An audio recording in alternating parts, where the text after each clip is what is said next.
Hello students, કેમ છો? મજામાં દીકરાઓ? આજે ચેપ્ટર નંબર 2 નવું ચેપ્ટર સ્ટાર્ટ કરીશું દીકરાઓ. પરમાણુ છે. પરમાણુ ચેપ્ટર ખૂબ મજાનું છે, સુપર ચેપ્ટર છે, બરોબર છે. જેની અંદર સમજૂતી ઘણી બધી છે, એટલે દીકરાઓ થોડું કોન્સન્ટ્રેટ કરજો. પરમાણુ એટલે આપણો બેઝિક ભાગ થયો. કોઈ પણ બી પદાર્થ શેનો બનેલો છે? તો કે પરમાણુનો બનેલો છે. સૌ પ્રથમ આપણા મહાઋષિ કનાડે એવું કીધું હતું કે આપણી બોડી એ 5 તત્વોની, પંચતત્વોની બનેલી છે. અને આપણે એવું માનીએ છીએ કે કનાડ ઋષિના આ મંતવ્ય બાદ કણ શબ્દ એમના નામ પરથી લેવામાં આવેલો છે. કારણ કે એમનો બીજો શબ્દ પણ એક સરસ હતો, કણે કણમાં ભગવાનનો વાસ છે. કણ એટલે અતિ સૂક્ષ્મ પાર્ટ, પદાર્થનો બહુ જ નાનો ભાગ છે. બીજું દીકરાઓ કે ડાલ્ટને આપણને 1818 ની અંદર થોડી ચર્ચા કરી હતી, એ પણ બી સાથે સાથે લઈ લઈએ. ડાલ્ટને આપણને પરમાણુ સિદ્ધાંત આપેલો હતો. પરમાણુ સિદ્ધાંતની અંદર શું કીધેલું હતું કે પદાર્થ છે એનો આપણે એવું કહી શકીએ છીએ નાનામાં નાનો કણ કે જેને પરમાણુ કહેવામાં આવે છે. નાનામાં નાનો કણ કે જેને આપણે શું કહીએ છીએ? પરમાણુ. અને આ જે પરમાણુ છે ને એ અવિભાજ્ય છે. બસ આવું બોલ્યો અને ડાલ્ટન ફસાઈ ગયો. ડાલ્ટનનો પરમાણુ સિદ્ધાંત આપણે ચેપ્ટર 1માં જોયો. હું રિપીટ કરી રહ્યો છું ને ડાલ્ટન ક્યાં ફસાયો આપણે એ જ જોવાનું છે. 100 વર્ષ સુધી ડાલ્ટને પોતાના સિદ્ધાંત સાથે રાજ કર્યું. 100 years, બહુ જ મોટો ગાળો થયો દીકરાઓ. ત્યાં સુધી ડાલ્ટનને બધા એક લેટેસ્ટ જોરદાર સારામાં સારા સાયન્ટિસ્ટ તરીકે ઓળખતા હતા. હું ઈસવીસન પૂર્વેની વાત કરું છું, 1800ની સાલની વાત કરું છું. આપણે ઘણા બધા વર્ષો પાછળ જતા રહો, 200-250 વર્ષ પાછળ જતા રહો, તો એ સમયે જે ડાલ્ટન છે ને એ લોકોની અંદર અતિ હોશિયાર સાયન્ટિસ્ટ તરીકે હતો. એણે આપણને એવું કીધેલું છે કે જુદા જુદા પરમાણુઓ લઈએ ને દીકરાઓ, જુદા જુદા પરમાણુ, અલગ અલગ પરમાણુઓ લઈએ તો એનાથી તત્વ, પરમાણુથી શું બને? તત્વ. એટલે કે જો જુદા જુદા પરમાણુઓથી જુદા જુદા તત્વ બનતા હોય તો દરેકના ગુણધર્મ જુદા જુદા હશે. એવું આપણને કોણે કીધેલું હતું? ડાલ્ટને કીધું હતું. સમજો મારા શબ્દો હજુ ફરીથી કે જો હું પરમાણુ અલગ અલગ લઉં છું, એનાથી અલગ અલગ, એને ઉદાહરણ આપ્યું હતું દીકરાઓ, સરસ ઉદાહરણ આપ્યું હતું, હાઇડ્રોજન, નાઇટ્રોજન, ઓક્સિજન. તો આ બધા શું છે કે અલગ અલગ પરમાણુઓથી તત્વો બનેલા છે. અને જો એ અલગ અલગ પરમાણુઓથી તત્વો બનેલા હોય તો એ બધાના ગુણધર્મો કેવા હોવા જોઈએ? સમાન હોવા જોઈએ. જેમ કે અલગ અલગ પરમાણુઓ માટે અલગ અલગ તત્વો H2, O2, N2 અલગ અલગ છે. સમજો, H2 છે, O2 છે, N2 છે, તો આ અલગ અલગ શું થયા? તો કે તત્વ બન્યા. શેના બનેલા છે? પરમાણુઓના બને. બધાના ગુણધર્મો કેવા છે દીકરાઓ? તો આ બધાના ગુણધર્મો અલગ અલગ છે. આપણે ચર્ચા કરેલી છે કે હાઇડ્રોજનના ઓક્સિજન સાથેના ગુણધર્મો અલગ છે, નાઇટ્રોજનના ગુણધર્મો અલગ છે. અને આની અંદરથી જ્યારે આઇસોબારની શોધ થઈ, આઇસોબાર એટલે કે બાર નહીં, આઇસોબાર છે. આઇસોબાર એટલે કે સમભારિકો. સમભારિકોની શોધ થઈ. સમભારિકોની શોધ શું થઈ? તો કે જે પણ બી પરમાણુઓ હોય એના ભાર સમાન હોઈ શકે. બે અલગ અલગ પરમાણુઓના ભાર સમાન હોઈ શકે. ધ્યાન રાખજો, અહીંયા આગળ એવું કીધેલું હતું કે જુદા જુદા પરમાણુઓના ગુણધર્મ જુદા જુદા હોય. તો આપણે કાર્બન અને નાઇટ્રોજનની વાત કરીએ તો બે જુદા જુદા પરમાણુઓ છે. હા, બંનેના દળ બી કેવા હોવા જોઈએ? જુદા જુદા હોવા જોઈએ. હા, કોણે કીધું આવું? આપણને ડાલ્ટને કીધું અને સાચું પણ છે. પરંતુ બે જુદા જુદા પરમાણુ હોવા છતાં બંનેના પરમાણુ ભારાંક સમાન છે અને એકબીજાના સમભારિકો કહેવાશે, આઇસોબાર કહેવાશે. એટલે આઇસોબારની શોધ થઈને એટલે આપણે ડાલ્ટનને બાય બાય ટાટા કહેવા લાગ્યા કે ડાલ્ટન ભાઈ બસ હવે તમારો જમાનો પૂરો થયો. આપણે નથી કહેતા, આપણા દાદા બા હોય છે તો આપણે ઘણી બધી વખત ચર્ચા કરતા હોઈએ છીએ કે પપ્પા મમ્મી સાથે ચર્ચા કરતા હોઈએ. કેવી ચર્ચા કરતા હોઈએ? તમારા જમાનામાં બરોબર છે, આ ચાલ્યું, અમારા જમાનામાં નહીં ચાલે. ડાલ્ટનનો પણ જમાનો હતો દીકરાઓ, એનો જમાનો હતો ત્યાં સુધી આ બધું ચાલ્યું. પણ જેવી આઇસોબારની શોધ થઈ એટલે તરત જ એ સાયન્ટિસ્ટો કહેવા લાગ્યા કે ભાઈ ડાલ્ટન, જો બે જુદા જુદા પરમાણુઓ છે, હા છે, બંનેના ગુણધર્મો જુદા જુદા હોવા જોઈએ તો કે હોવા જોઈએ, પરંતુ એમના પરમાણુ દળાંક કેવા જોવા મળે છે? સમાન જોવા મળ્યા. એટલે કે ડાલ્ટન અહીંયા આગળથી પોતાનો જે પણ બી મોહ માયાજાળ હતી એને સંકોચાવા લાગી. સમજો દીકરાઓ. એના પછી બીજો એક સરસ મુદ્દો કહેવામાં આવ્યો કે સમાન પરમાણુઓ હોય. સમજો, સમાન પરમાણુઓ, જેમ કે હું તમને કહી દઉં કે હાઇડ્રોજન પરમાણુમાંથી તત્વ બને એટલે કે અણુ બની ગયો, તો આ હાઇડ્રોજન જે છે એના દરેક પરમાણુઓ કેવા હોવા જોઈએ? એના તત્વોમાં તો કે સમાન હોવા જોઈએ. ધ્યાન રાખજો, એના ગુણધર્મો પણ કેવા હોવા જોઈએ? સમાન હોવા જોઈએ. તો અત્યારે હાલ હાઇડ્રોજનનો પરમાણુ ક્રમાંક 1, આ ત્રણ ભૈલાઓ જોડિયા ભાઈ છે, હાઇડ્રોજન, ડ્યુટેરિયમ અને ટ્રિટિયમ. યાદ કરો, આને એકબીજાના શું કહેવામાં આવે? સમસ્થાનિક કહેવાય દીકરાઓ. એટલે કે સમસ્થાનિકોની શોધ, સમભારિકોની શોધ. આ શોધ થઈને પછી ડાલ્ટનનો જે સિદ્ધાંત છે, પરમાણ્વીય સિદ્ધાંત, એને યોગ્ય ગણવામાં આવતો નથી. જોડિયા ભાઈઓ આવ્યા અને ડાલ્ટનને કાઢ્યો કે ભાઈ હવે પ્લીઝ તમારો જમાનો પૂર્ણ થયો, હવે અમારો જમાનો સ્ટાર્ટ થયો. ઇલેક્ટ્રોનની શોધ, પરમાણુ અવિભાજ્ય છે, વસ્તુ ખોટી ઠરી, પરમાણુનું વિભાજન શક્ય છે. ધ્યાન રાખજો. અને ઇલેક્ટ્રોનની શોધ પછી એ વસ્તુ સંપૂર્ણપણે સનાતન સત્ય કરવામાં આવશે. ઇલેક્ટ્રોનની શોધ આપણે આજે જોવાની છે, જેના માટે બહુ જ બધા વૈજ્ઞાનિકો મથ્યા હતા, એના માટે ઘણા બધા તારણો મેળવ્યા હતા. એવું કહેવામાં આવ્યું હતું કે ભાઈ કાચ લઈ લો. જો ધ્યાન રાખજો દીકરાઓ, હું તમને એક એક્ઝામ્પલ કહું. કાચ, ઊન, રેશમ રાખો સાથે, અને આની સાથે એબોનાઇટ. એબોનાઇટ એટલે કે પ્લાસ્ટિકનો સળિયો લઈ લો. કાચનો સળિયો છે રેશમ પર ઘસો અને ઊન પર એબોનાઇટનો સળિયો ઘસવામાં આવે એટલે કે એકબીજા સાથે સંપર્કમાં લાવો, ઘર્ષણ કરાવડાવો. એ ઘર્ષણ કરાવતા કાચ જે છે, કાચ કે ઊન છે, એના પર રહેલા ઇલેક્ટ્રોન જે છે એ રેશમ અને એબોનાઇટ પર જવા લાગ્યા. જો પરમાણુનું વિભાજન શક્ય ન હોત તો આ ઇલેક્ટ્રોન ન ગયો હોત, અને આ જે રેશમ અને ઊન છે એને ઋણ વીજભારિત કરે છે અને એ જાતે ધન વીજભારિત થાય છે. કેમ? આનું ન્યુક્લિયસ અને ઇલેક્ટ્રોન વચ્ચેનું અંતર વધારે છે, આકર્ષણ ઓછું છે. આમાં આકર્ષણ વધારે છે એટલે આના ઇલેક્ટ્રોનને ખેંચી લે, જેવું ઘર્ષણ થાય ને. એટલે છોડો, એ બધી ચર્ચા આપણે આગળ જતા કરીએ છીએ. પણ અત્યારે હાલ ઇલેક્ટ્રોન રિલીવ થયો અને ઇલેક્ટ્રોન એ અતિ સૂક્ષ્મ કણ થઈ ગયો. એટલે કે પરમાણુની અંદર પણ બીજા કણ શક્ય છે, જેને અપરમાણવીય કણો કહેવામાં આવે. કેટલાક મૂળભૂત છે, બરોબર છે? ઇલેક્ટ્રોન, પ્રોટોન, ન્યુટ્રોન, જેની આપણે દરેકની શોધ કરવાની છે. દીકરાઓ, આ ઇલેક્ટ્રોનની શોધ સૌથી પહેલા થઈ. શોધ કરનાર વૈજ્ઞાનિક પહેલા માઇકલ ફેરાડે. ઘણા બધા વૈજ્ઞાનિકો હતા, એમાં માઇકલ ફેરાડે થોડું મથ્યું છે. જે થોમ્સને આપણને CRT આપી, કેથોડ રે ટ્યુબ આપી દીધી, બરોબર છે? એવું નથી કે બીજા સાયન્ટિસ્ટ નથી મથ્યા, બધા સાયન્ટિસ્ટો મથેલા છે, ઘણા બધા સાયન્ટિસ્ટ મથ્યા છે એના પાછળ. પણ આપણી પાસે અત્યારે હાલ માઇકલ ફેરાડે અને પછી જે થોમ્સન સાથે તો જોરદાર ચેલેન્જ હતી. શું ચેલેન્જ હતી?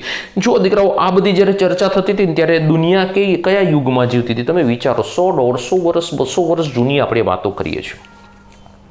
એ વખતે શું થતું હતું ખબર છે? જ્યારે વરસાદની સિઝન આવે, ખાસ કરીને અમેરિકા અને બીજા જે દેશો છે ત્યાં આગળ જ્યારે વરસાદની સિઝન, આપણને ખ્યાલ છે કે આપણે ત્યાં આગળ 3 મહિના હોય છે, ત્યાં આગળ થોડોક વધારે પાર્ટ હોય છે વરસાદનો ને વધારે સમય ચાલતા હોય છે. શિયાળો અને ચોમાસું ત્યાં વધારે સમય ચાલતા હોય છે. એટલે ત્યાં વરસાદ થતો હતો ને ત્યારે દીકરાઓ આપણને ખ્યાલ છે કે વીજળી થાય, કડાકા થાય, ધડાકા ભડાકા બધું થતું હતું. હવે જ્યારે આવું થતું હતું ને ત્યારે ખાસ કરીને ત્યાંના પાદરીઓ, એટલે કે આપણે એમ કહી શકીએ કે ત્યાંના ધર્મગુરુઓ, એ નાના નાના ગામડાના માણસો કે જે ધર્મમાં માનતા હતા એ લોકોને બહુ છેતરતા હતા દીકરાઓ, બહુ છેતરતા હતા.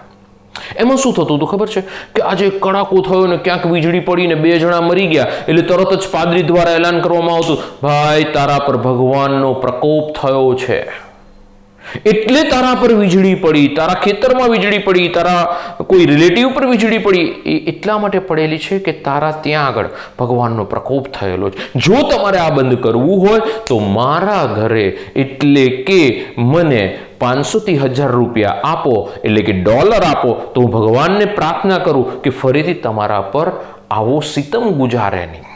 આવું ચાલતું હતું એ સમયે, કારણ કે આપણને ખ્યાલ છે કે આ બહુ જ જૂની વાતો છે. હવે એ સમયે કેટલાક જણા એવા હતા દીકરાઓ કે જે સાયન્સમાં માનતા હતા, વિજ્ઞાનમાં માનતા હતા. એમણે કીધું કે ભાઈ આવું તો શક્ય છે યાર, વીજળી તો થાય, કુદરતની ઘટના છે, એમાં તમે કે હું કંઈ ના કરી શકીએ. ના, એ વસ્તુ શક્ય જ નથી. તો સાયન્ટિસ્ટ અને ધર્મગુરુઓ સામસામે આવી ગયા, લડાઈ ઝઘડા ચાલુ થઈ ગયા. પેલા કે ના આ વસ્તુ તમે ખોટી કહી રહ્યા છો, ધર્મગુરુને કે, ધર્મગુરુ કે ના ભગવાન કરી રહ્યો છે. તો સાયન્ટિસ્ટો દ્વારા એવું કહેવામાં આવ્યું કે ચલો અમે આવું ઉત્પાદન કરીએ તો તમે સાચું માનશો? તો કે હા, તમે ભગવાન થઈ જશો. જો તમે વીજળીનું ઉત્પાદન કર્યું, સમજો દીકરાઓ, વીજળીનું ઉત્પાદન કર્યું તો તમે ભગવાન છો અમારા માટે, સમજો. હવે શું થયું કે જે થોમ્સન, એને થોમ્સન જે છે એ જાતે પછી ઇન્વોલ્વ થવા લાગ્યો. એને શું કર્યું કે એક કાચની નળી લઈ લીધી. એક સિમ્પલ પ્રયોગ ધ્યાન રાખજો, એનો સૌથી પહેલા પ્રયોગ, એને કાચની નળી લઈ લીધી, એની અંદર 2 વિદ્યુત ધ્રુવ મૂકી દીધા. એ સમયે એને કંઈ ખબર ના પડી, એને એલ્યુમિનિયમના વિદ્યુત ધ્રુવ લઈ લીધા અને એને આ રીતે ટ્યુબ મૂકી દીધી. કાચની નળી છે, એની અંદર 2 વિદ્યુત ધ્રુવ મૂકી દીધા. હવે શું કર્યું, એને બહુ વિચાર કર્યો કે વીજળી કેમ થાય છે, ક્યાં થાય છે. ધ્યાન રાખજો, દરેક પ્રશ્નોના જવાબ જો તમારી જાતને પૂછો ને તો જ તમને બધા આન્સર્સ ત્યાંથી મળી રહે. તો જે થોમ્સનને કહેવામાં આવ્યું, થોમુ બકા, ઓ થોમુ, કેમ વીજળી ઉપર થાય છે સમજો. તો થોમ્સનને થયું કે વીજળી કેમ ઉપર થઈ રહી છે, તો કે જો આપણે ઉપરની તરફ જઈએ ને દીકરાઓ, આકાશમાં જઈએ છીએ, તો એ સમયે ત્યાં આગળ શું જોવા મળે છે, તો કે શૂન્યાવકાશ મોટા ભાગે હોય છે. ધ્યાન રાખજો. બીજી વસ્તુ શું થઈ રહી છે, તો ત્યાં આગળ શૂન્યાવકાશની સાથે સાથે હાઇડ્રોજન, ઓક્સિજન જેવા વાયુઓ નથી હોતા, ભારે વાયુઓ. ત્યાં આગળ શું હોય છે, તો ત્યાં આગળ હલકા વાયુ હોય. કેવા વાયુ હોય? હિલિયમ, નિયોન, આર્ગોન, ક્રિપ્ટોન, આ બધા નિષ્ક્રિય વાયુઓ ત્યાં જોવા મળે. કેવા વાયુઓ જોવા મળે છે? નિષ્ક્રિય વાયુઓ. ધ્યાન રાખજો, વીજળી ક્યાં થાય છે? આકાશમાં થાય. આકાશની અંદર શું ઘટના બની રહી છે, તો કે ત્યાં આગળ અભ્યાસ કરવામાં આવ્યો કે આકાશમાં શું ઘટના બને છે. તો કે આકાશની અંદર પહેલો શૂન્યાવકાશ હોય, નિષ્ક્રિય વાયુ હોય, અને એની હાજરીમાં વીજળી જેવી ઘટનાઓ થાય છે. તો એણે શું કર્યું ખબર છે? કાચની નળી લઈ લીધી સરસ મજાની, ઉપરની તરફ એણે હવા શોષક પંપ મૂકી દીધો.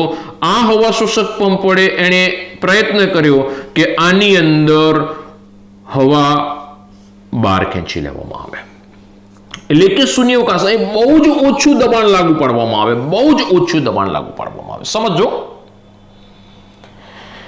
અને અહીંયા આગળ એણે સૌથી પહેલા હિલિયમ વાયુ ભરી દીધો. બહુ જ ઓછા દબાણે, ખૂબ ઓછા દબાણે હિલિયમ વાયુ ભરી દેવામાં આવ્યો.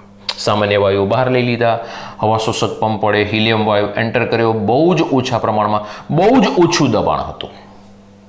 હવે એને શું કર્યું, તો કે બહારથી બહુ જ મોટી ઇલેક્ટ્રિસિટી જનરેટ કરી અને બહારથી દાખલ કરી. કેટલી દાખલ કરી? લગભગ 10,000 વોલ્ટ. જે આ જે ઇલેક્ટ્રિસિટી આપણે જે દાખલ કરીશું ને દીકરાઓ એ બહુ જ વધારે છે. એણે બે પ્લેટ વચ્ચેનું અંતર લગભગ 1 મીટર જેટલું રાખી દીધું. ડિસ્ટન્સ, બે એલ્યુમિનિયમની પ્લેટ લીધી હતી, એમની વચ્ચેનું અંતર એણે 1 મીટર રાખી દીધું. કાચની નળી લીધી, ફરીથી હવા શોષક પંપ ઉપરની બાજુથી લગાવી દીધો છે. અહીંયા આગળ એલ્યુમિનિયમની બે પ્લેટ લઈ લીધી, 1 મીટર બંને વચ્ચેનું ડિસ્ટન્સ રાખી દીધું. કાચની નળી છે, 10,000 વોલ્ટ જેટલી ઇલેક્ટ્રિસિટી પસાર કરવામાં આવે છે. પ્રયોગ એનું સક્સેસફુલ રહ્યો, એને વીજળી મળી ગઈ, ધડાકા ભડાકાની અંદર થવા લાગ્યા.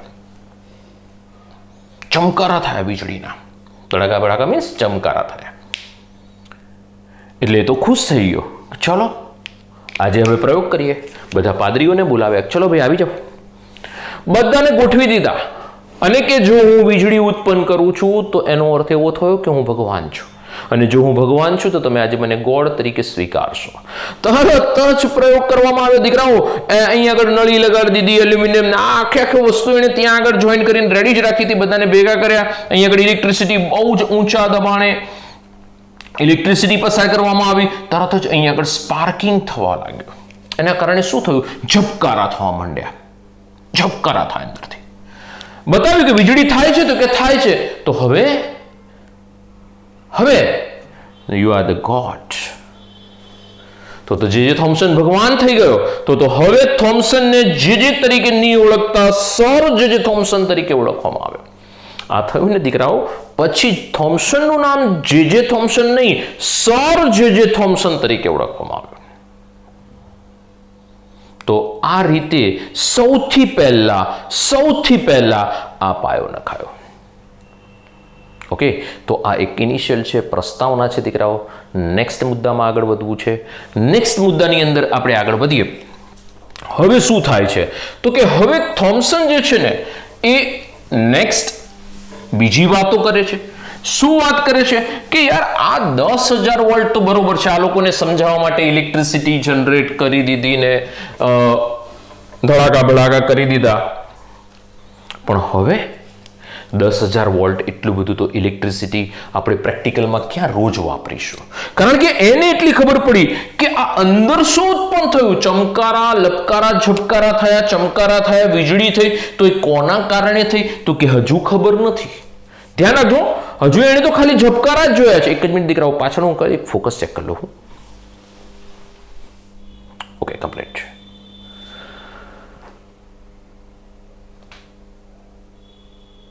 એક જ મિનિટ હો દીકરાઓ.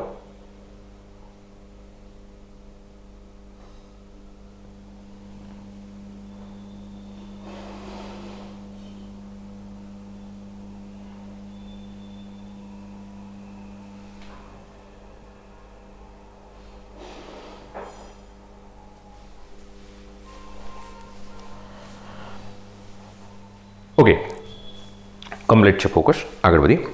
જો દીકરાઓ, હવે કન્ડિશન એવી આવીને ઊભી રહી. સમજો, કન્ડિશન એવી આવીને ઊભી રહી છે કે જે થોમ્સન એવું વિચારી રહ્યો છે કે 10,000 વોલ્ટ જેટલો વિદ્યુત પ્રવાહ દર વખતે જો પસાર કરવામાં આવે તો ધીસ ઇઝ નોટ પોસિબલ. એ શક્ય નથી પ્રાયોગિક ધોરણે. લેબોરેટરીની અંદર દર વખતે ક્યાં 10,000? દીકરાઓ ધડાકા ભડાકા થઈ જાય, લેબોરેટરીમાં બધું હળગવા માંડે, આટલી બધી ઇલેક્ટ્રિસિટી અને કેટલું બધું ઇલેક્ટ્રિક બિલ આવે. This is not possible. એટલે પહેલી વસ્તુ તો કે એને ઘટાડો. 10,000 વોલ્ટ તો ન જોઈએ, હજુ એને ડાઉન કરો.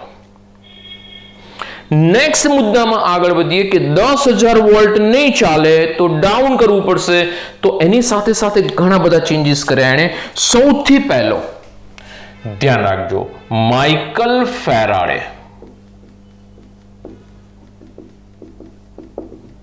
પહેલો એ આવ્યો.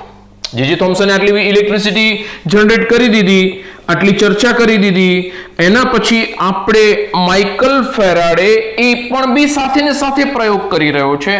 તો માઇકલ ફેરાડે આપણને શું કહે છે? તો માઇકલ ફેરાડે એમ કહે છે કે ભાઈ બે વિદ્યુત ધ્રુવ લઈ લો, એને બેટરીના પોઝિટિવ અને નેગેટિવ છેડા સાથે જોડી દો અને આ વિદ્યુત ધ્રુવને જો એકબીજા સાથે ટચ કરાવવામાં આવે એટલે કે અડાડવામાં આવે, સ્પાર્કિંગ થશે, તણખા થશે. તો એને અનુલક્ષીને માઇકલ ફેરાડે આપણને વિદ્યુત વિભાજન માટેની ચર્ચા કરીને આપી. વિદ્યુત વિભાજનની એક સાદી આકૃતિ દીકરાઓ અહીં દોરીને આપું છું અને ફેરાડેના નિયમો તરીકે આગળ જતા એ ઓળખાયા. અહીં આગળ વિદ્યુત ધ્રુવ છે, આને વિદ્યુત ધ્રુવ કહેવાશે. અહીં આગળ દ્રાવણ ભરવામાં આવેલું હતું જેને વિદ્યુત વિભાજ્ય કહેવામાં આવશે. વધારે ચર્ચા 12th માં આખું ચેપ્ટર આના પર છે, એક પાર્ટ ચેપ્ટરનો એક પાર્ટ આખો આના પર છે, એટલે વધારે ચર્ચા ત્યાં કરીશું. તો આને વિદ્યુત વિભાજનની ઘટના કહેવામાં આવે. તો આ વિદ્યુત ધ્રુવ પર શું થતું હતું? તો કે આ વિદ્યુત ધ્રુવ પર આપણને ધાતુ મુક્ત થતી જોવા મળી. ધાતુ શું થઈ? તો કે મુક્ત થઈ, ઉત્પન્ન થઈ. ધાતુ ત્યાં આગળ મુક્ત થતી જોવા મળી. કોના કારણે ઉત્પન્ન થઈ? તો કે આની અંદર સમજો, આની અંદર રેડોક્સ પ્રક્રિયા થતી જોવા મળી. રેડોક્સની ચર્ચા આપણે આગળ જતા કરીશું, જેની અંદર રેડોક્સ ઓળખતા નહોતા. સમજો મારી વસ્તુ, રેડોક્સને ઓળખતા નતા, પણ રાસાયણિક પ્રક્રિયા થાય છે અને ધાતુ ઉત્પન્ન થાય છે એટલી ખબર પડી. રેડોક્સ તો આગળ જતા મળી છે, પણ અત્યારે હાલની કન્ડિશનમાં આપણે ઈસવીસન પૂર્વેમાં છીએ, તો આ વિદ્યુત વિભાજન કોષની રચના થઈ, ત્યાંથી ધાતુને મુક્ત થતી જોવા મળી અને એના કારણે માઇકલ ફેરાડે આપણને એમ કહે છે કે આની અંદર ઇલેક્ટ્રોન હાજર હોવો જોઈએ. સમજો, હજુ કંઈ કરતા કંઈ પુરાવા નથી મળ્યા. બધા પોતપોતાની રીતે પોતે જે બી પ્રયોગ કર્યા એને સામે મૂકતા જાય છે કે ભાઈ અહીં કંઈક હોવું જોઈએ અને એને આપણે નામ આપી રહ્યા છે ઇલેક્ટ્રોન, હાજર હોવો જોઈએ. સમજો, બહુ લાંબી ચર્ચા છે. તરત જ સર જે થોમ્સન નળી, સમજો કાચની એક નળી લીધેલી છે.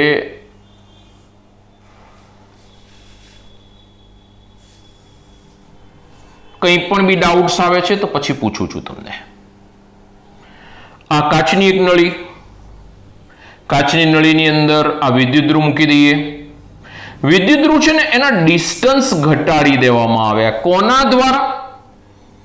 કોના દ્વારા ઘટાડી દેવામાં આવ્યા? જે થોમ્સન એને વિદ્યુત ધ્રુવના ડિસ્ટન્સ ઘટાડી દીધા દીકરાઓ. ડિસ્ટન્સ ઘટાડ્યા અને એની સાથે સાથે અહીં આગળ વોલ્ટેજમાં પણ ફેરફાર કર્યો. કેટલા વોલ્ટેજ રાખવામાં આવ્યા? તો કે આ જગ્યાએ ભાઈ ખાસ કરીને બેટરીનું જોડાણ શીખજો. આ મોટો છેડો બતાવીએ ધન હોય, નાનો છેડો બતાવીએ ઋણ હોય. 1000 વોલ્ટ સુધી લઈ જવામાં આવ્યો. 10,000 થી ક્યાં પહોંચી ગયા આપણે? 1000 થી 2000 ની વચ્ચે રાખવામાં આવે છે. આ જે છે એ નેગેટિવ છેડો છે, આ છે પોઝિટિવ છેડો છે. બેટરીના પોઝિટિવ સાથે આ પોઝિટિવ, બેટરીના નેગેટિવ સાથે આ નેગેટિવ. બીજું, આ કાચની નળી છે, એની અંદરથી વેક્યુમ પંપને જોઈન્ટ કરી દેવામાં આવે.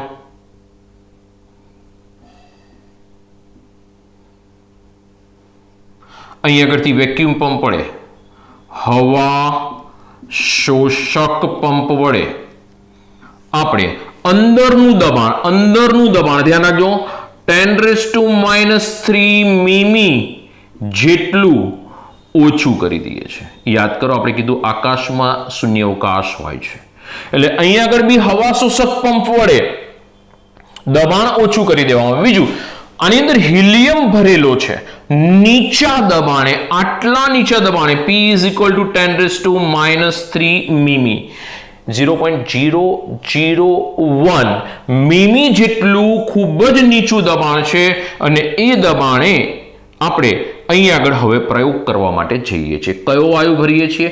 આમાંથી કોઈ બી ભરી શકાય. હિલિયમ, નિયોન, આર્ગોન, ક્રિપ્ટોન, કોઈ પણ બી. અત્યારે હાલ આપણે સૌથી પહેલા હિલિયમ ભરવામાં આવ્યો હતો. ચાલો આગળ વધીશું. નેક્સ્ટ મુદ્દામાં આગળ વધી. હવા શોષક પંપ વડે હવા મેક્સિમમ ખેંચી લીધી, દબાણ ખૂબ નીચું રાખવામાં આવ્યું. અહીં આગળ વાયુ ભરેલો છે. થોડા સમય પછી શું થયું? તો કે આ જગ્યા પર સમજો કંઈક વસ્તુ ક્રિએટ થઈ છે. સમજો, અહીં આગળથી આ પ્રયોગ જ્યારે ચાલતો હતો ત્યારે સૌથી પહેલા હું 1 બાય 1 એક સ્ટેપ બોલતો જઉં છું. સ્ટેપ ધ્યાન રાખજો. અહીંયા આગળ છે ને આ એક પ્લેટ મૂકેલી છે. આ જે પ્લેટ છે એને એનોડ પ્લેટ કહેવામાં આવે છે. આ જે છે એને કેથોડ પ્લેટ કહેવામાં આવે છે. કંઈક ઉત્પન્ન થાય છે, કંઈક થઈ રહ્યું છે. આની અંદર શું થઈ રહ્યું છે ખબર નથી પડતી, કંઈક થઈ રહ્યું છે. હવે તરત જ એ સમયે ધ્યાન રાખજો, નાની નાની વસ્તુઓ આને નીચે લખી દઉં છું દીકરાઓ. તમારે બીજી આકૃતિઓ દોરવી હોય ને તો એની આગળ જ બધું આવી જાય. 10⁻³ મીમી દબાણ. ચલો હવે અહીંયા આગળ શું કરવામાં આવ્યું તો કે અહીંયા આગળ જે થોમ્સન છે ને આ બધા જનરલી ક્રોસ પહેરતા હોય પોતાના ગળામાં.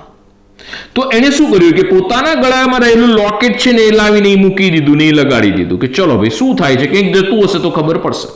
તો લોકેટને સેન્ટરમાં મૂકી દીધું. આ બાજુ છે કેથોડ છે, આ બાજુ છે એનોડ છે, કંઈ ખબર નથી પડતી એટલે વચ્ચે એક ધાતુનો ટુકડો મૂકી દીધો.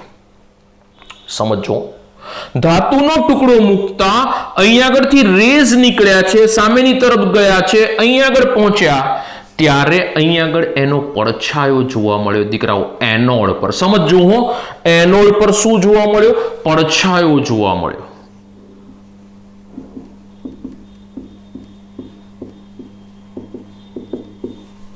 એનો પર પડછાયો મળ્યો. હવે સમજો, તમે ઊભા છો ક્યાંકથી, સામેથી પ્રકાશ પડે છે તો પડછાયો ક્યાં પડશે? પાછળ પડશે. મારી વસ્તુ સમજો, આમથી પ્રકાશ આવ્યો, પાછળની બાજુ તમારો પડછાયો પડ્યો તો સાબિત થાય છે કે પ્રકાશ આ બાજુથી આવી રહ્યો છે. જો પ્રકાશ પાછળથી આવતો હોત તો પડછાયો આમ પડે. તો સમજો, પ્રકાશ કે આ બાજુથી આવે છે કે આ બાજુથી આવે છે, પડછાયો પડે છે એનાથી ઓપોઝિટ ડાયરેક્શનથી પ્રકાશ આવી રહ્યો. ઇટ મીન્સ કે અહીંયા આગળથી જે પણ બી કિરણો નીકળી રહ્યા છે એ આટલા ક્રોસ વાળા ભાગમાંથી નથી નીકળતા, એટલે સામેની પ્લેટ ઉપર આપણને આવો એક પડછાયો જોવા મળે છે. સમજો, આ પડછાયો જોવા મળ્યો, આટલો ભાગ નહીં, આજુબાજુનો ભાગ જે છે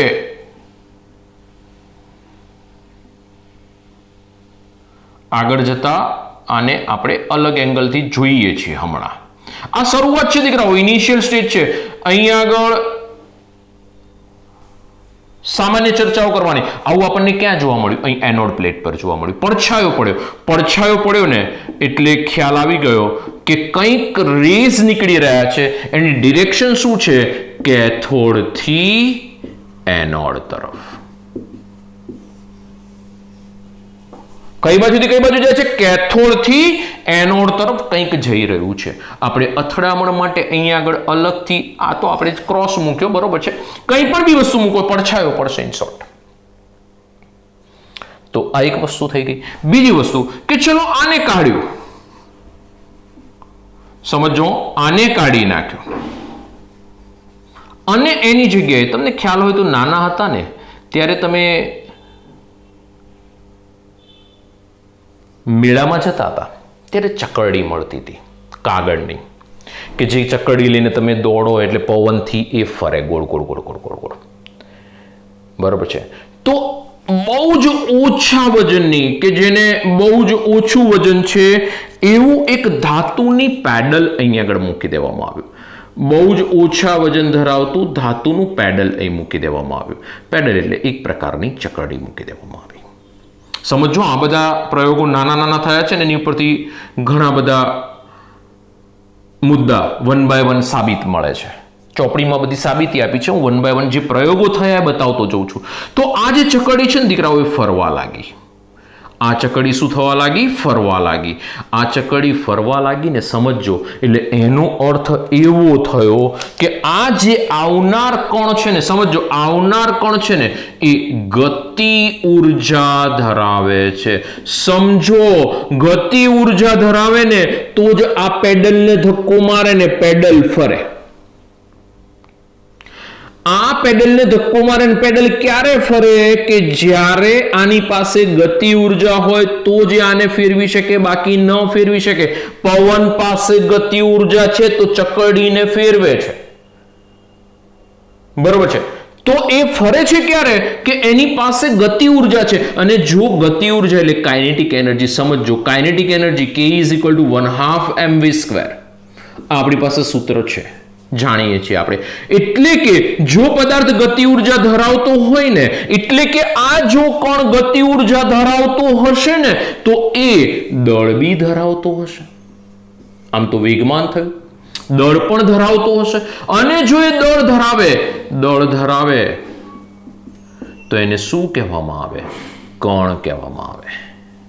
એટલે કે એ કણ હોવો જોઈએ, ધ્યાન રાખજો. એક પ્રયોગ કરતા જઈએ છીએ, એક વસ્તુ સાબિત કરતા જઈએ છીએ, એક પ્રયોગ કરીએ છીએ, એક વસ્તુ સાબિત કરીએ છીએ. પહેલા અહીંયા આગળ ક્રોસ મૂક્યો, પડછાયો પડ્યો એટલે ખબર પડી કે કેથોડનું વહનથી એનોડ તરફ જઈ રહ્યું છે. આ જે પણ બી રેસ છે, બરોબર છે, કિરણો છે, કેથોડથી કઈ બાજુ જઈ રહ્યા છે? એનોડ તરફ. બીજું અહીંયા આગળ નાની ચકડી, પેડલ કહેવામાં આવે અંગ્રેજીમાં એને. અને ધ્યાન રાખજો, એટલું બધું સૂક્ષ્મ હોય, એટલું બધું હલકું હોય, એટલું બધું નાનું હોય કે અહીંયા આગળ માત્ર આપણે એટલું જ જોવું છે કે આને ધક્કો વાગે. બીજી વખત ઘણા બધા છોકરાઓને અલગ અલગ ક્વેશ્ચન માર્ક આવતા હોય, પણ એવા ક્વેશ્ચન માર્ક ના આવે કે દબાણ કેમ નીચું રાખ્યું છે. દબાણ નીચું રાખવાનું રીઝન શું છે કે આ જે કણો ઉત્પન્ન થાય છે એને અવરોધ ઓછો થાય. અહીંયા આગળ જે પણ બી હવા શોષક પંપ વડે આપણે હવા ખેંચી લીધી, એના કારણે આ જે રેસ છે એને અવરોધ ઓછો લાગશે, એ સરળતાથી આમ પહોંચી શકશે. અને અવરોધ ઓછો છે એટલે આમ જઈ રહ્યા છે. જો અવરોધ વધારે હોત તો એ અટકી જાત. અવરોધ ઓછો છે, દોડે છે, પહોંચે છે, ત્યાં પહોંચે છે, અને પહોંચે છે, ધ્યાન રાખજો હો, એ પહોંચે છે, આને અથડાઈને જાય છે, આ ચકરડીને, એને અથડાય છે એટલે એને ફેરવે છે એટલે કાઇનેટિક એનર્જી પ્રેઝન્ટ છે એની અંદર. એ ક્યારે આને ધક્કો મારી શકે? કે જ્યારે ગતિ ઉર્જા ધરાવતો હોય, અને ગતિ ઉર્જા ધરાવે છે, ઇટ મીન્સ કે એની પાસે દળ છે, અને જે દળ છે તો એ કણ છે. ધ્યાન રાખજો હો. નેક્સ્ટ મુદ્દામાં આગળ વધીએ કે આના પછી બીજો એક પ્રયોગ કરવામાં આવ્યો. સમજો, કંઈ દેખાતું નહોતું સાયન્ટિસ્ટોને, ખાસ આની અંદર. એટલે એમણે એક સરસ બીજી વસ્તુ કરી કે આ જે જઈ રહ્યા છે, જે કણો જઈ રહ્યા છે, એ કણો અહીં આગળ આપણે એક જે એનોડ છે ને એને છિદ્રાળુ કરી દઈએ. છિદ્રવાળો એનોડ, એટલે એ વચ્ચેથી છે ને આપણે હોલ કરી દીધા. બરોબર, ઓબ્ઝર્વ નતા થતા. આ બધી પ્રયોગ જોવા મળતો તો એમ તો એક સર પડછાયો જોવા મળે છે, પડછાયો જોવા મળ્યો, ચક્કીને ફેરવી, બધું જ થયું. પરંતુ અહીંયા આગળ હજુ બી આપણે શ્યોર નહોતા, એટલે કે જે થોમ્સન શ્યોર નહોતો કે અહીંથી જે કિરણો પસાર થઈ રહ્યા છે એ રિયલમાં કઈ ડાયરેક્શનમાં જાય છે. શું છે ભાઈ, આમાં કોઈ પણ બી એક પરિણામ મળે ને એની ઉપરથી સાબિતી ન સ્વીકારી લેવામાં આવે. જ્યારે 2, 3, 4 વખત પ્રયોગ કરવામાં આવે, અલગ અલગ રીતે, અલગ અલગ એંગલથી પ્રયોગો કરવામાં આવે, ત્યારબાદ સાબિતી મળે. એમને સાબિતી ન મળે. ચલો, અહીં આગળ શું કરવામાં આવ્યું? બેક સાઈડ પર પ્રસ્ફુરણ પડદો રાખી દેવામાં આવ્યો. પ્રસ્ફુરણ પડદો શેનો હોય? તો ZNS નો હોય. પ્રસ્ફુરણ પડદો.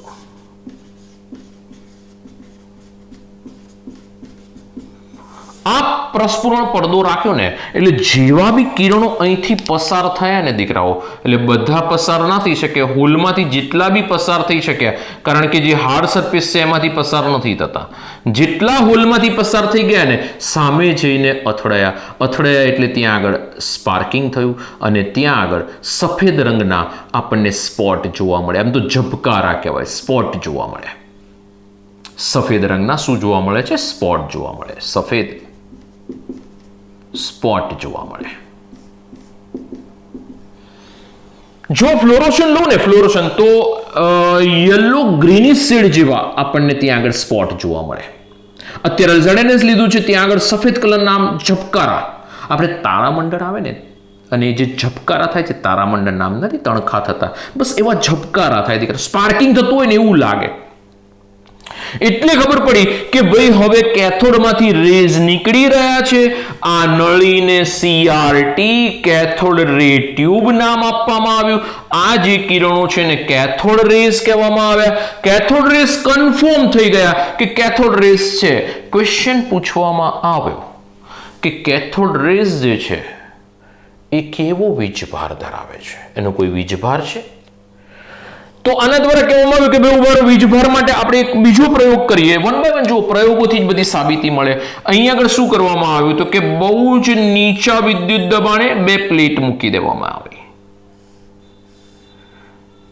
ઇલેક્ટ્રિસિટી બહુ લાગુ નથી કરવામાં આવતી આ બ્લુ કલરની પ્લેટને. અહીંયા આગળથી બે પ્લેટ મૂકી દેવામાં આવી અને ત્યાં આગળ એક સામાન્ય ઇલેક્ટ્રિસિટી ત્યાં જનરેટ કરવામાં આવી. સમજો હો, એટલે કે આ પોઝિટિવ છેડો, આ નેગેટિવ છેડો, આ ધન છેડો છે, આ ઋણ છેડો છે. ઉપર નીચે ગમે ત્યાં તમે પોઝિટિવ નેગેટિવ બનાવો, કોઈ ફેર નહીં પડે. તો અહીંયા આગળ આ જે કિરણો અહીંથી પસાર થયા એટલે કે કેથોડ કિરણો નામ આપી દીધું.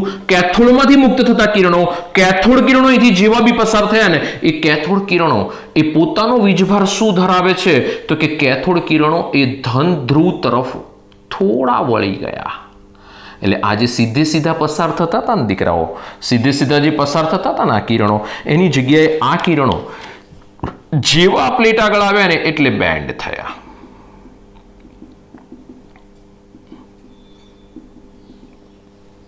નળીની અંદર વળી ગયા એટલે કે ધનધ્રુવ તરફ એ આકર્ષાયા. ધનધ્રુવ તરફ આકર્ષાયા એટલે ખબર પડી તરત જ કે વિદ્યુત ક્ષેત્રની ઢક્કનગીરા लेक्चर बहुत बढ़िया, ढक्कनगीरा लेक्चर बहुत बढ़िया. विद्युत ध्रुव जे छे ए विद्युत ध्रुव राखता ए धन ध्रुव तरफ इलेक्ट्रॉन वળી ગયા. इलेक्ट्रॉन वળી ગયા એટલે કે વિદ્યુત ધ્રુવ, વિદ્યુત પોટેન્શિયલ એટલે કે ઇલેક્ટ્રિસિટી હાજરીમાં विद्युत क्षेत्र कही शको, लो ने विद्युत क्षेत्र शब्द ચોપડીનો શબ્દ. વિદ્યુત ક્ષેત્રની હાજરીમાં આ જે કિરણો છે એટલે કે કેથોડ કિરણો ધન ધ્રુવ તરફ ગયા. હવે ધન ધ્રુવ તરફ ગયા એટલે એનો વીજભાર કેવો હોય, કિરણોનો વીજભાર તો એ નેગેટિવ હશે. જેને ઇલેક્ટ્રોન કીધા ને ઇલેક્ટ્રોન માઇનસ વીજભાર ધરાવશે. સમજો, ઇલેક્ટ્રોન ઋણ વીજભાર ધરાવે છે. વિદ્યુત ક્ષેત્રની હાજરીમાં કેથોડ કિરણો, આપણે વિદ્યુત ક્ષેત્ર એપ્લાય કર્યું. અહીંયા આગળ એટલી બધી ઇલેક્ટ્રિસિટી નથી આપતા, માઇનોર, બહુ ઓછું ઇલેક્ટ્રિક ફિલ્ડ લાગુ કરવામાં આવે અને વિદ્યુત ક્ષેત્ર જેવું બી આપણે લગાડીએ છીએ એટલે તરત જ આ જે કિરણો છે એ ધન ધ્રુવ તરફ ગયા. એટલે કે ઋણ વીજભાર જેવો એને સ્વભાવ બતાવ્યો વિદ્યુત ક્ષેત્રની હાજરીમાં. એમ દેખ સર, વિદ્યુત ક્ષેત્ર અને ઇલેક્ટ્રિક ક્ષેત્ર એટલે કે વિદ્યુત ક્ષેત્ર જે છે એની ગેરહાજરીમાં કરાવીએ તો શું છે તો વિદ્યુત ક્ષેત્ર અને એની સાથે લઈ લઈએ ચુંબકીય ક્ષેત્ર. આ બંનેની ગેરહાજરીમાં જો પ્રયોગ કરવામાં આવે ને તો આ કિરણો સીધા જ પસાર થાય છે. હમણાં જ આપણે દોર્યા હતા, સીધા સ્ટ્રેટ ફોરવર્ડ પસાર થશે. કયા? કેથોડ કિરણો. ધ્યાન રાખજો હો દીકરાઓ કે વિદ્યુત ક્ષેત્ર અને ચુંબકીય ક્ષેત્રની ગેરહાજરીમાં આમણા સીધા મેં તમને દોર્યા હતા, જો સ્પાર્કિંગ બતાવેલું જ હતું. પણ હવે જેવું મેં વિદ્યુત ક્ષેત્ર એપ્લાય કર્યું એટલે તરત જ આ વળી ગયા. ટોટલ 5 મુદ્દા થયા, 1 2 3 4 5. આ 4 છે, આ 5મો. હવે છઠ્ઠો મુદ્દો ધ્યાન રાખજો.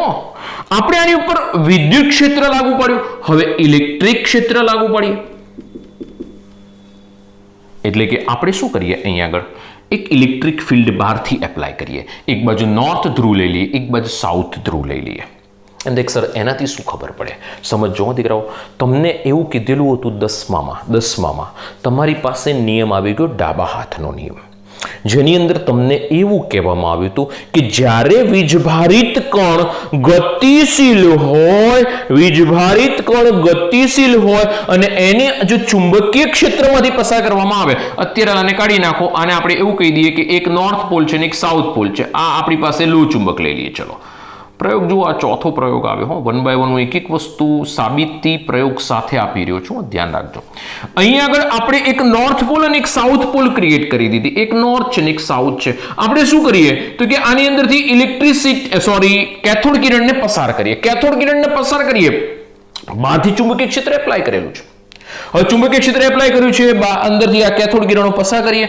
યાદ કરો, આપણી પાસે 10મા ધોરણમાં એવું કીધું કે ગતિશીલ વીજભારિત કણોને જ્યારે ચુંબકીય ક્ષેત્રમાંથી પસાર કરવામાં આવે ત્યારે ડાબા હાથના સ્ક્રૂના નિયમ પ્રમાણે તમે ત્યાં ચેન્જીસ આપેલા છે અને તમને યાદ બી છે. તો દીકરાઓ અહીંયા આગળ એ જ વસ્તુ થાય છે કે આ કિરણો ડિફ્લેક્ટ થાય છે, એટલે પોતાનું સ્થાન બદલી નાખે છે, કે આમ જાય કે ઉપરની તરફ જાય. કઈ બાજુ ડિફ્લેક્ટ થાય છે એ પછી ચર્ચા કરીશું. આગળ જતા ફિઝિક્સમાં આની ચર્ચા ઘણી બધી છે. એકચ્યુઅલમાં ચુંબકીય ક્ષેત્ર આવે ને, સોરી વિદ્યુત ક્ષેત્ર, સોરી ઇલેક્ટ્રિક ક્ષેત્ર લખ્યું મેં, ચુંબકીય ક્ષેત્ર.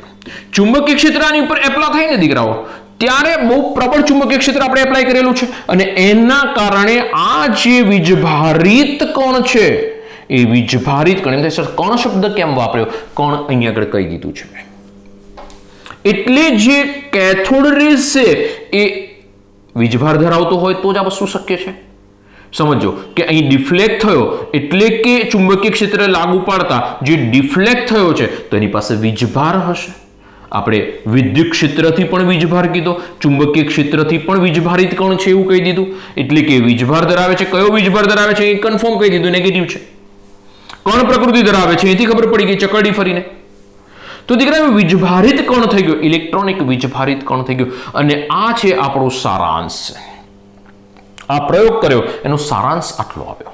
તો હવે જે થોમ્સનના પ્રયોગ પરથી આપણને એટલી વસ્તુ જોવા મળી કે વિદ્યુત ક્ષેત્ર અને ચુંબકીય ક્ષેત્ર, ફટાફટ બધું રિવાઇઝ કરી દો. વિદ્યુત ક્ષેત્ર અને ચુંબકીય ક્ષેત્રની ગેરહાજરીમાં આ જે કેથોડ કિરણો હતા એ સીધા જ નીકળી ગયા. બીજું, જ્યારે એની વચ્ચે કોઈ પણ બી પદાર્થ રાખવામાં આવે, સખત પદાર્થ, તો એનો પડછાયો આપણને કેથોડ પર જોવા મળે, એટલે કે કેથોડથી એનોડ તરફ ગતિ કરી રહ્યા છે. બીજું, અહીં આગળ એક નાની જો આપણે પેડલ મૂકી દઈએ છીએ તો એને ફેરવે છે. એવું ના વિચારતા સાયકલ જેવું પેડલ. ઘણા બધા તેમ કે સાયકલ જેવું પેડલ ક્યાંથી ફેરવે, આટલું બધું વજન ધરાવે સાહેબ, આપણે માંડ ફેરવે તો આ તો ક્યાંથી ફેરવે? એ દીકરાઓ, નાનું પેડલ હોય અને જેમ આપણે પવનચક્કી જોઈએ છીએ, ચકરડી જોઈએ છીએ, નાના હતા ત્યારે ચકરડી જોઈએ હતી, તો એ એને ફેરવે છે, મીન્સ કે ગતિ ઉર્જા ધરાવે છે. ગતિ ઉર્જા ધરાવે છે તો એ પદાર્થ ગતિ ઉર્જા ધરાવતો હોય તો એની પાસે દળ હોય, બરોબર છે? આમ તો વેગમાન કહેવાય એમવી એટલે. તો એની પાસે દળ છે અને દળ છે તો એ કણ હશે જ. પહેલા જ કહીને આવે છે આપણે. બીજી વસ્તુ કે વિદ્યુત ક્ષેત્રની હાજરી એ આપણને કેથોડ કિરણો ઉપર વિદ્યુત ક્ષેત્રની જો હાજરી બતાવીએ છીએ, એટલે એને હાજર કરીએ છીએ તો એ ધનધ્રુવ તરફ આકર્ષાય છે. એનો અર્થ એવો થયો કે એ જાતે કેવો વીજભાર ધરાવતા હોવા જોઈએ? નેગેટિવ વીજભાર ધરાવતા હોવા જોઈએ. બીજું, ચુંબકીય ક્ષેત્રની હાજરીમાં પણ એનું ડિફ્લેક્શન થાય છે. ડિફ્લેક્શન એટલે વળી જાય છે. તો આ બધી ચર્ચાઓ એનો સારાંશ છે પ્રયોગના. સારાંશ ધ્યાન રાખીશું. અને આ આપણી પાસે ઇલેક્ટ્રોનની શોધ કમ્પ્લીટ થઈ. હવે જે થોમ્સનને પૂછવામાં આવે છે કે ઇલેક્ટ્रॉन का दौड़ क्या है, मालूम नहीं. इलेक्ट्रॉन का वीजभार कितना, मालूम नहीं. ઇલેક્ટ્રોનનો વીજભાર અને દળ એ જે થોમ્સન પાસે જવાબમાં નથી. આની અંદર વાયુ બદલો, હિલિયમ, નિયોન, આર્ગોન, ક્રિપ્ટોન એમ બદલો વાયુઓ. તો ઇલેક્ટ્રોન જે છે એમાં કોઈ ચેન્જીસ આવે છે? એટલે કેથોડ કિરણ કંઈ બદલાય છે કે પછી આ વિદ્યુત ધ્રુવ બદલો તો કેથોડ કિરણ બદલાય છે? સમજો. તો અહીંયા આગળ વાયુઓ બદલવામાં આવ્યા કે વિદ્યુત ધ્રુવ બદલવામાં આવ્યા, તો અહીંયા આગળ મળતા ઇલેક્ટ્રોન એટલે કે કેથોડ કિરણોમાં કોઈ ફેરફાર જોવા મળ્યો નહીં. અને એ ફેરફાર જોવા ન મળ્યો એટલે એવું કહેવામાં આવ્યું કે અહીંયા આગળ ઇલેક્ટ્રોન દરેક પરમાણુની અંદર, દરેક પરમાણુ છે એનો મૂળભૂત ઘટક ઇલેક્ટ્રોન હોવો જોઈએ, કે જે દરેક પરમાણુમાં એક સમાન છે. ફરીથી સમજો દીકરાઓ, વાયુઓ બદલી નાખે. આમાં બે વસ્તુ શું છે? આમાં તો વાયુ છે ને વિદ્યુત ધ્રુવ છે, બંને બદલી નાખ્યા. ફરીથી પ્રયોગો કરવામાં આવ્યા, બરોબર છે? તો આ ઇલેક્ટ્રોન જે છે એમાં ફેરબદલ કોઈ જ પ્રકારના જોવા મળ્યા નથી, જેના કારણે પરમાણુનો મૂળભૂત ઘટક ઇલેક્ટ્રોન છે એવું આપણે જે થોમ્સન દ્વારા જણાવવામાં આવ્યું. તો ફટાફટ એક સ્ક્રીનશોટ લઈ લો. ચલો નવા મુદ્દામાં આગળ વધીએ છીએ ઝડપ. હવે જે થોમ્સને આ પ્રયોગ કર્યો ને પછી તો આપણને ખબર છે ને, આપણે કંઈક સારું કામ કરીએ એટલે હંમેશા વિરોધીઓ રેડી જ હોય ભૂલો કાઢવા માટે. તમે ગમે એટલું સારું કરો ને દીકરાઓ, તો વિરોધી તો એવું કહે જ કે ભાઈ આ વસ્તુ યોગ્ય નથી. જેમ કે કોઈએ સારો પ્રસંગ કર્યો હોય ને, સરસ જમણવાર કર્યો હોય ને, તો એવું કહેવામાં આવે કે ભાઈ એની પાસે તો પૈસા હતા ને કર્યો, એ બધું કરી શકે. અને જો ભૂલથી પણ કોઈ બિચારો ગરીબ હોય અને એના દ્વારા જો જમણવારની અંદર ક્યાંક કોઈ જગ્યાએ ખોટ થાય તો એવું કહેવામાં આવે કે એને શું કરવા બધું કરવાની જરૂર હતી, શું કામ કરે છે, નહોતું કરવા જેવું. તો દીકરાઓ, દુનિયા છે, દુનિયાના માથે કોઈ દિવસ મોડે કોઈ દિવસ પાટો ના બાંધી શકાય. ઓકે, ચાલ્યા કરે. એવું જ જે થોમ્સનમાં હતું કે એણે આવું સરસ ઇલેક્ટ્રોનની શોધ કરી નાખીને આ બધું જ થયું, તો એને પણ કેટલાક ક્વેશ્ચન પૂછવામાં આવ્યા કે ભાઈ આ જે તે પ્રયોગ કર્યો એમાં ઇલેક્ટ્રોન બરોબર છે કે એનો તે કહી દીધું કે નેગેટિવ વીજભાર ધરાવે છે, પણ એનો વીજભાર કેટલો? પહેલો ક્વેશ્ચન. બીજો ક્વેશ્ચન કે તે જે પણ બી ઇલેક્ટ્રોન શોધ્યા છે એ તમે એમ કીધું કે દળ ધરાવે છે, તો એનું દળ કેટલું? સમજો, બે ક્વેશ્ચન પૂછવામાં આવ્યા કે ઇલેક્ટ્રોનનો વીજભાર કેટલો અને એનો દળ કેટલો. તો દીકરાઓ, અહીંયા આગળ જે થોમ્સને એક અલગથી E/m શોધવા માટે એક અલગથી પ્રયોગ કર્યો. એની અંદર કાચની નળી લેવામાં આવી. એ કાચની નળીનો આકાર થોડો બદલ્યો, જે આપણી કેથોડ રે ટ્યુબ હતી એના કરતા થોડોક અલગ લેવામાં આવ્યો.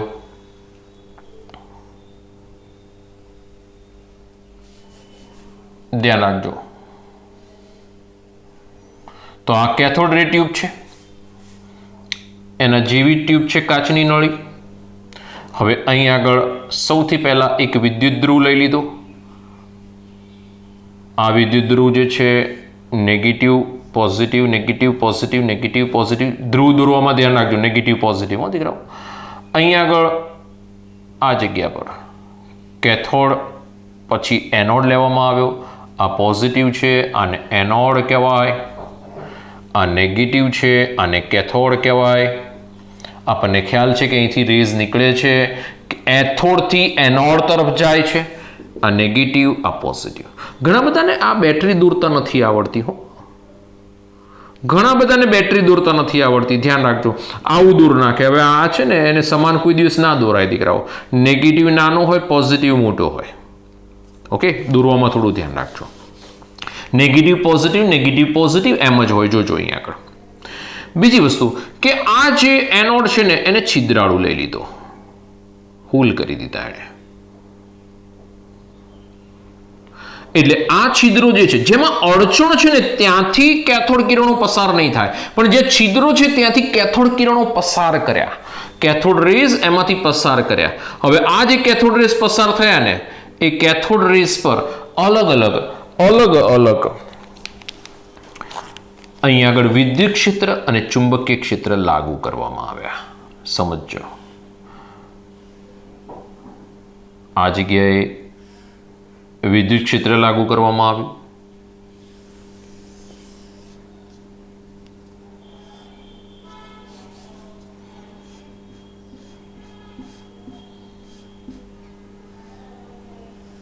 આ વિદ્યુત ક્ષેત્ર, આ ધન છેડો છે, આ ઋણ છેડો છે. આ પોઝિટિવ પ્લેટ છે, આ નેગેટિવ પ્લેટ છે.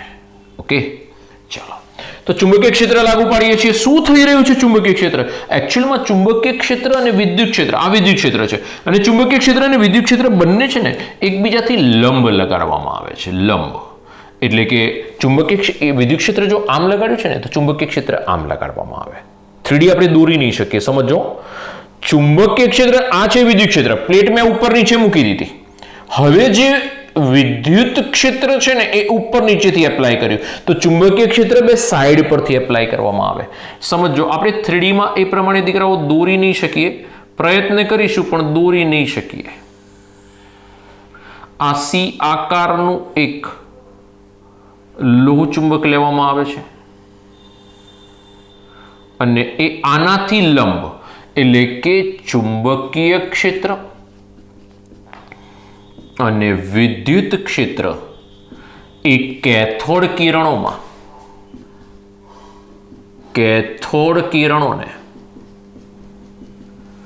લંબ લગાડવામાં આવે, લંબ રાખવામાં આવે. ધ્યાન રાખજો હો, આ બંને લંબ છે એટલે કે ચુંબકીય ક્ષેત્ર મેં સાઈડ પરથી એપ્લાય કર્યું છે અને વિદ્યુત ક્ષેત્ર મેં ઉપર નીચેથી, તો ઉપર નીચે ને આ સાઈડ પર કેવા થઈ ગયા? લંબ થઈ ગયા. તો ધ્યાન રાખજો કે આ આપણી પાસે સાઉથ પોલ છે, આ આપણી પાસે નોર્થ પોલ, અથવા તો આને નોર્થ લઈ લો અને આ સાઉથ લઈ લો. હવે શું થાય છે તો કે સૌથી પહેલા આપણે ચુંબકીય ક્ષેત્ર લાગુ નથી કરતા, આપણે સૌથી પહેલા આની ઉપર વિદ્યુત ક્ષેત્ર એપ્લાય કરીએ. વિદ્યુત ક્ષેત્ર એપ્લાય કરીએ, આ જગ્યાએ પ્રસ્ફુરણ પડદો મૂકી દઈએ. આ પ્રસ્ફુરણ પડદો છે એટલે બેક સાઈડમાં, એટલે અહીંથી જીવાબી કિરણો આવીને અથડાશે. આપણને ખ્યાલ આવશે કે અહીં આગળ આ પ્રસ્ફુરણ પડદો ઝબકારો થશે એટલે તરત ખબર પડશે કે અહીં આગળ ઝબકારો થયો. ઝિંક સલ્ફાઇડનો પ્રસ્ફુરણ પડદો, એટલે અહીં આગળથી જેવા બી આ કિરણો પસાર થયા ને, એટલે કે નીકળ્યા ને છિદ્રમાંથી, જેવા બી નીકળવાના સ્ટાર્ટ થયા, એટલે આપણે ધ્યાન રાખજો હજુ ચુંબકીય ક્ષેત્ર આની ઉપર એપ્લાય કર્યું નથી. કયું ક્ષેત્ર એપ્લાય કર્યું છે? માત્ર વિદ્યુત ક્ષેત્ર. તો વિદ્યુત ક્ષેત્ર એપ્લાય થયું એટલે એ તરત જ ધન ધ્રુવ તરફ ગયા અને આ જગ્યાએ આપણને સ્પોટ જોવા મળ્યું, વ્હાઇટ કલરનું સ્પોટ. એને હું એ બિંદુ કહી દઉં. એ બિંદુ એ શું છે? માત્ર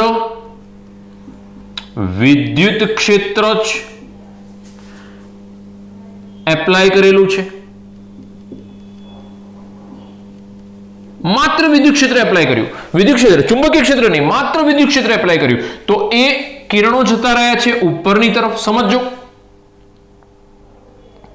હવે આ જે કિરણો છે એ આવી રહ્યા છે અને આપણે વિદ્યુત ક્ષેત્ર હવે કાઢી નાખીએ, વિદ્યુત ક્ષેત્ર હટાવી લઈએ. હવે ચુંબકીય ક્ષેત્ર એપ્લાય કરીએ છીએ. ચુંબકીય ક્ષેત્ર એપ્લાય કરવામાં આવે છે તો આ જે પણ બી કિરણો છે એ ડિફ્લેક્ટ થાય છે અને સી બિંદુએ પહોંચે. આને આપણે સી બિંદુ કહી દઈએ કે જ્યાં આગળ આ જે સી બિંદુ છે ત્યાં આગળ ચુંબકીય ક્ષેત્ર, માત્ર ચુંબકીય ક્ષેત્ર, વિદ્યુત ક્ષેત્ર નહીં એ વખતે, માત્ર ચુંબકીય ક્ષેત્ર એપ્લાય કરતા અથવા તો દાખલ કરતા, માત્ર ચુંબકીય ક્ષેત્ર જ આપણે એપ્લાય કર્યું છે ને. ચુંબકીય ક્ષેત્ર એપ્લાય કર્યું તો ડિફ્લેક્શન આ પ્રમાણે થઈ ગયું. સમજો. હવે શું કરીએ છીએ તો હવે આપણે એવું કહીએ કે ચુંબકીય ક્ષેત્ર અને વિદ્યુત ક્ષેત્ર બંનેની ગેરહાજરીમાં તો આપણને બી બિંદુએ સ્પોટ જોવા મળશે. વિદ્યુત ક્ષેત્ર અને ચુંબકીય ક્ષેત્રની ગેરહાજરીમાં. સમજો. અથવા તો વિદ્યુત ક્ષેત્ર અને ચુંબકીય ક્ષેત્ર ને એવી રીતે સંતુલિત કરવામાં આવે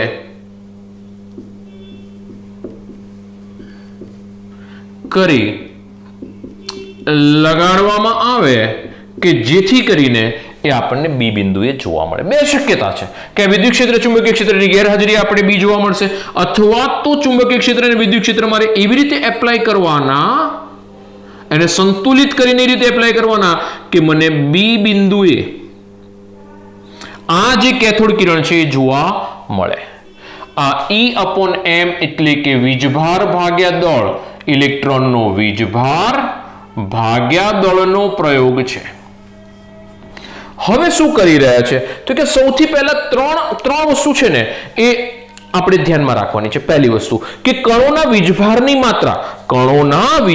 માત્રા, પહેલી વસ્તુ ધ્યાન રાખજો. શું ઓબ્ઝર્વ કરીશું તો કે કણોના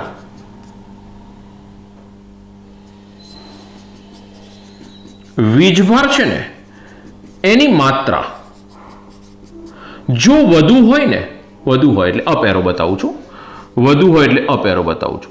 કણોના વીજભારની માત્રા જો વધુ હોય ને તો આનું વિચલન બી વધુ જોવા મળશે. વિચલન કેવું જોવા મળશે? મને વધારે જોવા મળશે. ધ્યાન રાખજો, અપ એરોમાં વધારો બતાવે છે એટલે થોડું આપણે તૈયાર કરવું સરળ પડે દીકરાઓ. સાયન્ટિફિક યાદ રાખશો ને તો થોડુંક સરળ પડશે. જો કણોના વીજભારની માત્રા, આપણને વીજભાર જે છે એની માત્રા જો વધારે જોવા મળે ને તો ચુંબકીય ક્ષેત્ર અને વિદ્યુત ક્ષેત્રમાં વિચલન આપણને વધારે જોવા મળશે. ધ્યાન રાખજો, વિચલન ક્યારે થાય છે કે ચુંબકીય ક્ષેત્ર એપ્લાય થયું કે વિદ્યુત ક્ષેત્ર એપ્લાય થયું, બે એપ્લાય થયા ત્યારે વિચલન થયા. જો આના પર વીજભારની માત્રા વધારે હશે તો વિચલન વધારે થશે, માત્રા ઓછી હશે તો વિચલન ઓછું થશે, માત્રા વધારે તો વિચલન વધારે. ધ્યાન રાખજો.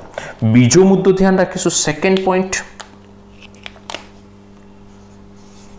જો ધ્યાન રાખો, બીજા મુદ્દામાં આપણે એટલું કહીશું કે કણોનું જો દળ વધારે હોય, આ જે કણો જઈ રહ્યા છે આ કણોનું દળ, જો કણોનું દળ વધારે હોય તો વિચલન કેવું થવું જોઈએ? તો વિદ્યુત અને ચુંબકીય ક્ષેત્રમાં વિચલન ઓછું થવું જોઈએ. સિમ્પલ વસ્તુ છે યાર, દળ વધી જશે, વજન વધી જશે તો પછી એનું ડિફ્લેક્શન અથવા તો એનું વિચલન થશે એ કેવું જોવા મળશે? આપણને ઓછું જોવા મળશે. જો દળ વધારે તો વિચલન ઓછું થશે. ધ્યાન રાખજો, પ્રયોગ પરથી આપણે આટલા અનુમાન કરવા માટે બેઠેલા છે કે આવું તો થવું જોઈએ. બરોબર છે, આપણે આ બાબતો પર આધારિત છે પ્રયોગની. ચલો નેક્સ્ટ, કે મૂળ પથમાંથી ઇલેક્ટ્રોનનું જ્યારે વિચલન થઈ રહ્યું છે, મૂળ પથ છે આ, મૂળ પથ એનો છે, એની ઉપરથી શું થાય છે? ઇલેક્ટ્રોનનું વિચલન. ક્યાં ઇલેક્ટ્રોન એટલે કે કેથોડ કિરણ ઉપરની તરફ ગયા, ક્યાં નીચેની તરફ ગયા, એટલે શું થયું એની અંદર? તો કે વિચલન થયું. તો બીજું, તો આ જે છે ને, ફરીથી મુદ્દો ધ્યાન રાખજો કે મૂળ પથમાંથી ઇલેક્ટ્રોનનું વિચલન, જો વિદ્યુત ધ્રુવ માટે ચર્ચા કરીએ કે વિદ્યુત ધ્રુવ જો વધારે હશે એટલે કે વિદ્યુત ક્ષેત્ર વધારે વોલ્ટેજ લગાડવામાં આવેલો હશે, વિદ્યુત ક્ષેત્રમાં વધુ વોલ્ટેજ લગાડવામાં આવ્યો હશે તો વિચલન વધારે થશે. બીજું, અહીંયા આગળ આપણે વિદ્યુત ક્ષેત્ર વધારે એપ્લાય કરીએ તો વિચલન વધારે થશે, વધારે ઉપર જશે. બરોબર છે. અને લાસ્ટ મુદ્દો કે ચુંબકીય ક્ષેત્રની જે પ્રબળતા છે એ જો વધારી દેવામાં આવશે તો ત્યાં બી વિચલન આપણને વધારે જોવા મળશે. બરોબર છે. ચુંબકીય ક્ષેત્રમાં પણ જો વધુ ચુંબકીય ક્ષેત્ર એપ્લાય કરવામાં આવશે તો વિચલન બી શું થઈ જશે?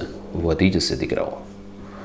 તો આ આપણો એક સારાંશ છે કે આવું થવું જોઈએ. આ ત્રણ મુદ્દા પર આપણો પ્રયોગનો આધાર છે કે જો વીજભાર વધારે હશે તો વિચલન વધારે છે, દળ વધારે હશે તો વિચલન ઓછું થશે, અને જો એ વિચલન ઇલેક્ટ્રોન જે મૂળ પથમાં જઈ રહ્યો છે, જો આપણે આના જ જો વોલ્ટેજમાં વધારો કરીશું તો વિચલન વધારે થશે, આના વોલ્ટેજની અંદર વધારો કર્યો વિચલન વધારે, આનું ચુંબકીય ક્ષેત્ર વધારી દઈશું તો વિચલન વધશે. તો આ ત્રણ પરિબળો જે છે એના પર પ્રયોગનો આધાર છે. આ બધું કરતા છેલ્લે ખબર પડી કે E/m, આ પ્રયોગ પરથી E/m ની કિંમત 1.758820 કુલમ્બ પ્રતિ કિલોગ્રામ મળે છે. એકમ શું છે? કુલમ્બ પ્રતિ કિલોગ્રામ. ધ્યાન રાખજો, યાદ રાખવાની છે કિંમત. કેવી રીતે લાવે, શું લાવે, એ બધી વસ્તુ છોડો, એની ચિંતામાં આપણે નથી પડવાનું, આપણે એમાં જવાનું જ નથી. આપણે શું ધ્યાન રાખવાનું છે કે 1.758820 કુલમ્બ પ્રતિ કિલોગ્રામ કે જે આપણને E/m કોનો મળશે? તો કે ઇલેક્ટ્રોન માટે મળશે. E એટલે કુલમ્બમાં મુકાશે, m એટલે કિલોગ્રામ માસમાં વપાશે. બરોબર છે. બીજું, ઇલેક્ટ્રોનનો વીજભાર ઋણ છે, ઇલેક્ટ્રોનનો વીજભાર એ તો આપણે આગળ બી કીધું નેગેટિવ છે, -E કહેવાશે તરીકે ઓળખવામાં આવ્યો છે. દીકરાઓ આને છે ને ઇલેક્ટ્રોનનો ગુણોત્તર આપે, ઇલેક્ટ્રોન માટે વીજભાર અને દળનો ગુણોત્તર આપે. વીજભાર અને દળ અલગ અલગ નથી આપ્યા, મારા શબ્દો સમજો, ગુણોત્તર આપ્યો છે, અલગ અલગ નથી આપ્યા. બરોબર છે. તો વસ્તુ ધ્યાન રાખીશું. એક વખત ફરીથી લઈ લઈએ, ફરીથી થોડું ધ્યાન રાખજો. 2 મિનિટ ફોકસ જોઈ લો પછી આગળ વધીએ.